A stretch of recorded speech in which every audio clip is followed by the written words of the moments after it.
I'd first like to thank our witnesses for joining us today to help examine gaps in existing federal records law and to discuss how lawmakers can ensure the National Archives and Record Administration, or NARA, can adequately maintain and preserve presidential and federal records.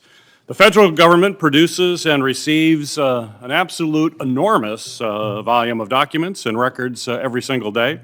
These are essential to keeping an accurate account of what activities the government engages in, as well as ensuring that Americans, such as former service members, are able to get the benefits that they have so rightly earned. Accurate federal records are also critical to helping Congress hold the executive branch accountable, ensure appropriate use of taxpayer dollars, and make sure the federal government is working effectively for the American people.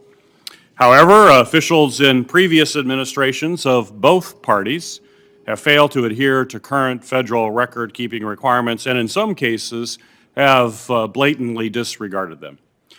Whether administrations avoided creating records of meetings, used personal emails and devices, disappearing message apps, or attempted to obscure their decision-making processes, these failures to appropriately handle presidential and federal records have limited the transparency for the American people and risk letting critical moments of our nation's history slip through the cracks. This has left the door wide open for historical misrepresentations and distortion.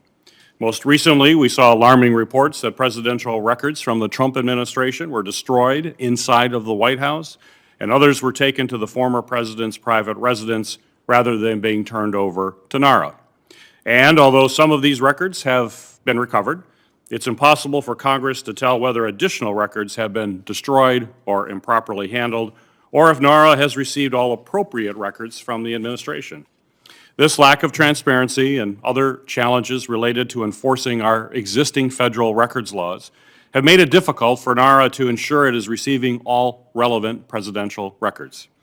Other challenges include inadequate resources and technology, and the rapid proliferation of electronic records have also complicated NARA's responsibility to preserve these essential documents. For example, the National Personal Record Center within NARA, which is responsible for storing military personal records, faces a serious backlog of requests from veterans. This backlog, along with limited accessibility during the pandemic, has left veterans unable to obtain critical documents that help them access benefits they depend on each and every day. This is simply unacceptable and a key reason that Congress must urgently reform and modernize this process.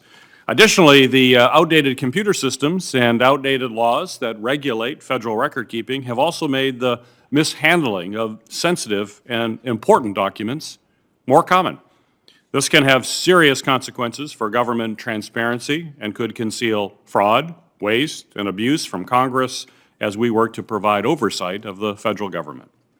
Despite these deficiencies, I remain confident that this is a body that can work together on a bipartisan basis, and we can work to improve the federal record-keeping process.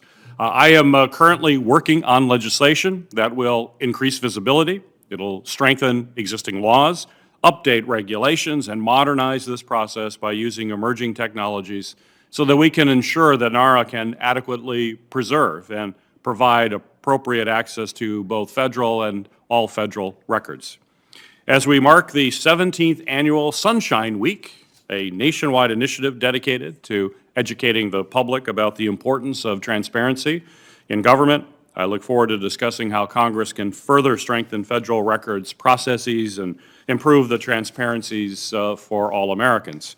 Today, I'm grateful to welcome a panel of experts who can discuss our federal records management in much greater detail, help us identify gaps in the law as well as its implementation, and broadly discuss what actions Congress can take to better protect the public record. So thank you again for being here. We look forward to a robust discussion.